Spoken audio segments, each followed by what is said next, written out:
Joining us now, the Lieutenant Governor, Bill Boling. Lieutenant Governor, how are you? Hey, John, good morning. I'm fighting off a little bit of a summertime cold, so I hope I don't start coughing on you. Well, we got a lot of allergies going around out there. Well, we missed you Saturday at the convention. We understood that you had some other plans to do, but quite the day it was. Well, it sounds like it was. I hated to miss it, but I was over in the mountains with a fly rod in my hand in the middle of a trout stream, and I think I had more fun than you did. Well, you probably did. We were on the air, Lieutenant Governor, for 13 hours straight as we did the broadcast back. So as I've been saying all week, if anybody ever needs somebody to sit in for a Jerry Lewis telethon, I think now I'm experienced for that. Quite the day it was. Why don't we get started with the Lieutenant Governor nominee? We were shocked, I have to say, that I was absolutely shocked that Bishop B.W. Jackson walked out of there as the nominee. I thought he had a very minimal chance going in. I thought of the 7 candidates, he was the least electable, and I would even say the only one, I believe, that is potentially unelectable. What did you make of that? Well, obviously it surprised a lot of people. I will tell you, it did not totally surprise me. I've seen this happen before at conventions, particularly when you have a lot of candidates running. You know that none of them are going to get 50% on the first ballot, and then you get a guy that rolls in there who's a great orator, and Bishop Jackson certainly is a great orator, and he fires up the crowd and stirs the pot, and next thing you know, he gets 30% on the first ballot, and then it's just, off to the races. So it didn't totally surprise me, but I think it surprised a lot of people. And look, it's likely going to be a very problematic nomination for the Republican ticket because unfortunately we just didn't know a lot about Bishop Jackson, and I think a lot of people didn't know a lot about him. And now some of these comments that he's made in the past starts coming out. I saw an article on the front page of the Washington Post today where Michael Steele, the former chairman of the Republican National Committee, referred to this as 101 ways to lose an election. And so I think, we're probably going to see more of this. It'll probably be a little bit drip by drip, and I'm sure Bishop Jackson will do his best to defend those comments or try to, focus attention on other things. But it is going to be a problem for the Republican ticket, and clearly this is not the kind of stuff they wanted to be talking about in the first few days following the convention. Lieutenant Governor, do you think that the presence of E.W. Jackson on the ticket beyond his own race, which I think for him to win right now in Virginia, I'm calling that a long shot at the best, do you think it's going to cast a pall around the entire ticket that the Democrats will try to lump the whole thing in, and at the end, do you think it could hurt the Attorney General, Ken Cuccinelli, at the top of the ticket? Yeah, there's no question about that. The Attorney General, Mr. Cuccinelli, and I think Mr. Obenshain will try as best they can to distance themselves from these comments without being offensive or betraying another member of the ticket. But they're clearly going to try to distance themselves from these comments. But the Democrats are going to do everything they can do to just wrap these comments around the entire Republican ticket. Look, there is no secret, John, but the Democrats' strategy, or one of their strategies in this campaign, is going to be to try to paint the Republican ticket as being too extreme and unable to lead the state in an effective and a responsible way. And comments like this simply reinforce that image of extremism and give the Democrats something to talk about that they might not otherwise be able to talk about. So the Republican ticket is going to have to do everything they can do to distance themselves from these comments and get the attention back on the issues that they want to be talking about. But the Democrats aren't going to make that easy for them, and unfortunately, these comments in the first few days as following the convention are going to make it a little bit more challenging, I think, for the rest of the members of the Republican ticket. What type of an impact do you think it'll have on fundraising? Well, I think fundraising is going to be a challenge. Certainly I think fundraising will be a challenge for Bishop Jackson. There's no question but that the Democrats at the top of the ticket with Mr. McAuliffe will be able to raise a great deal of money. I think Attorney General Cuccinelli will be able to raise some money. My hunch is that he will be outspent in the campaign considerably. I think Mr. Obenshain should be able to do fine, competing in the fundraising battle with whoever his opponent turns out to be. Fundraising is going to be a challenge for Mr. Cuccinelli. Certainly it's going to be a challenge for Mr. Jackson. These comments will make fundraising even more difficult for Mr. Jackson. I'm not sure that they will necessarily impact that much Mr. Cuccinelli's ability to raise money, but fundraising for him, I think, was going to be a challenge anyway, given the fact that he's running against a candidate who has been involved in raising money for the Democratic Party and Democratic candidates for a very long period of time. Now, Lieutenant Governor, you were a pretty harsh critic of the convention nominating system. You would have preferred a primary in 2013. Now that they've had the convention, we know what the outcome. Do you feel that that view has been vindicated? Well, I just don't think conventions are the best way to nominate our candidates, John. If we want to grow our party over time, you do that by involving more people in the process of nominating your candidates with more diverse views, not fewer people with more myopic views. And when you have a convention, you send a message that we are an exclusive party, not an inclusive party. And you run the risk of nominating these candidates that are so far to the right, both in terms of their policy positions and their ideological orientation, that it then makes it very difficult for them to connect with the more moderate and independent voter whose support you have to win political campaigns in Virginia these days. So, I think that if we want to grow the party over time, you do it through primaries. Had we had a primary this year, you would have probably had 200 or 300, maybe 300,000 or 400,000 people picking the nominee of our party. But this convention did what the convention was designed to do. The people on the State Central Committee who voted to have a convention did so because they wanted to create an environment that was favorable to not just the most conservative, but the most ideologically driven candidates.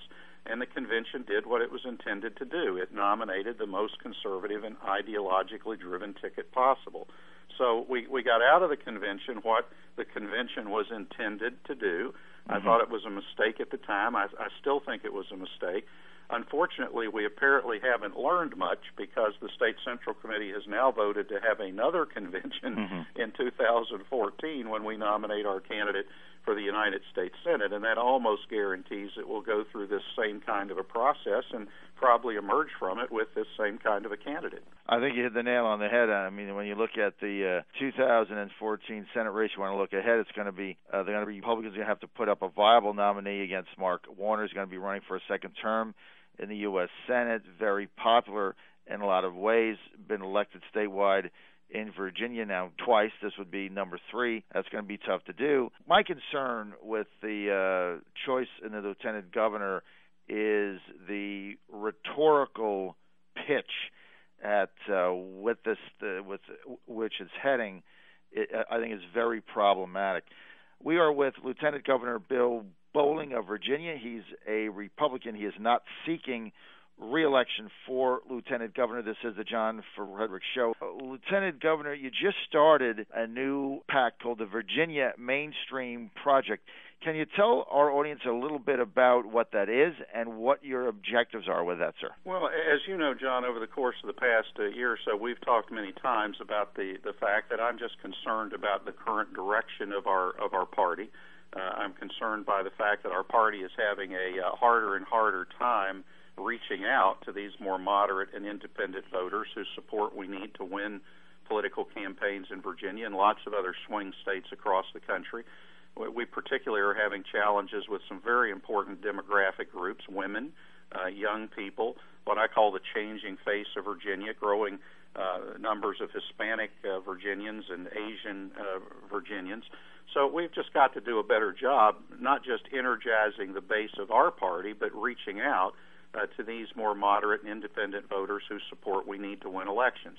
So the Virginia Mainstream Project is an effort to do that. It's an effort to try to get our party back to a more mainstream place. Now, let me emphasize, that does not mean abandoning our conservative principles. We're a conservative party. We're going to always stand true for the conservative values we believe in, but we've got to do a better job articulating those principles and values, communicating them to these more moderate and independent voters, talking about the issues they care about, moving away from these more controversial and divisive issues of the day. And you know, I'm not the only one that has recognized this. You know, at a national level, you've got people like Karl Rove with his Conservative Victory PAC who's trying to do the same thing. You've got the RNC that has issued a report very critical of the current direction of our party, pointing out the same thing. We have just got to get back to being a more mainstream party. So the purpose of the Virginia Mainstream Project is to accomplish that. We're going to have three primary goals. One is to use this as a vehicle to continue talking about the need for a more mainstream approach to politics and governing in Virginia, an approach that focuses on, you know, solving problems and getting things done. Number two is to identify, to recruit, and to help fund mainstream conservative candidates with a particular eye on the House of Delegates races in 2013 and the state Senate races in 2015. And then ultimately, John, what I'd really like to see this evolve into is more of a mainstream think tank that can offer up some proposals and solutions to the important challenges facing our state, and show people that, you know, not everything in government has to be a fight.